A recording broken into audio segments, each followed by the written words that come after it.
大家好啊，歡迎嚟到我哋日更頻道啊。咁尋日啦，香港嘅特首李家超啦就發佈咗香港嘅2023年施政報告啊。咁特別就喺生育問題上邊呢，就話到啦，只要父母任一方係香港永久性居民，生到小朋友就即刻俾2萬蚊嘅港紙現金俾你啊。咁呢個消息一出呢，好多大陸網友都有唔同嘅睇法喎。咁有內地嘅網民啦，就喺度講啦，就話呢啲政策好好啊，係個好領導啊，仲問啊，中國係唔係應該全國推廣，幾時先有呢？咁但係啦，大陸呢，如果係要咁樣推廣法，使嘅錢都唔少啊。咁其實生小朋友呢，就唔係話嗰2萬蚊嘅問題啦，呢2萬蚊只不過係叫做獎勵，但係就唔能夠叫做令到啲人呢係因為呢2萬蚊而去搏命生仔嘅。咁亦都有人講啦，就大陸啊，你唔好淨係鼓勵2胎3胎啦，而家第1胎都冇啊，邊嚟2、3啊？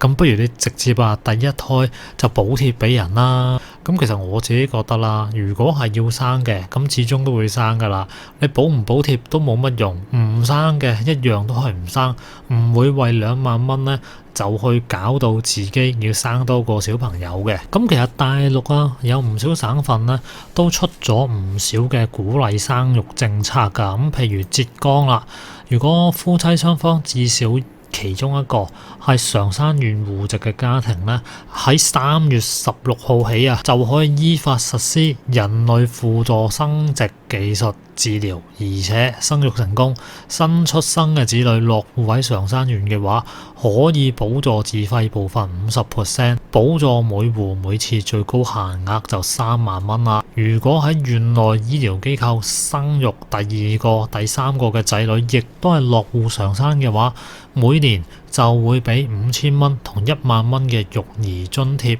去到個仔女滿3歲為止。但係呢度呢，佢係要你生完又生啊，生第2個、第3個先至有呢啲咁嘅錢啊。喺2021年啊，廣東呢有啲嘅地方鎮政府啦，就出咗一啲公告嘅，咁就喺呢個黃竹根自然村啊，佢就話啦，資助黃竹根林族兄弟生育子女嘅公告。咁呢一個黃竹，咁呢個資助呢，就喺9月份1月起出生嘅小朋友呢，每個小朋友每個月係攞到3000到3300蚊嘅育兒補貼，一共嘅資助到去2歲半，每個小朋友一共係可以攞到9萬或者係9.9萬嘅人民幣啊，直到佢哋幾百萬嘅資助金用完為止。而深圳呢，亦都係今年嘅1月開始徵求育兒補貼嘅意見啦。咁初步擬定啊，深圳市育兒補貼嘅標準就係生第1個仔女，辦理出生入戶之後，發放3000蚊嘅一次性生育補貼。另外每年亦都係發放1500蚊嘅育兒補貼，直到小朋友去到3歲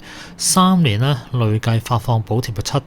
7500蚊，平均每年就可以攞到2500啦。生第2個嘅，辦理出生入戶之後，就會發放5000蚊嘅一次性生育補貼。另外每年就會發放2000蚊嘅育兒補貼，直到小朋友3歲，3年累計發放補貼係11000蚊，平均每年可以攞到3667蚊啦。如果你生第3個呢，辦理出生入戶之後，就會發放1萬蚊嘅一次性生育津貼，每年呢就發放到3000蚊育兒補貼啦，直到小朋友3歲，3年累計發放補貼係1.9萬，平均每年呢就係6333蚊啦。咁而家大陸都係好鼓勵你生多幾個啊。咁其實根據大陸嘅研究機構所講啦，佢最新嘅報告話，如果你係要喺大陸養小朋友，由出生養到17歲呢，係要人民幣48萬5嘅。如果由佢出世養到去大學畢業呢，父母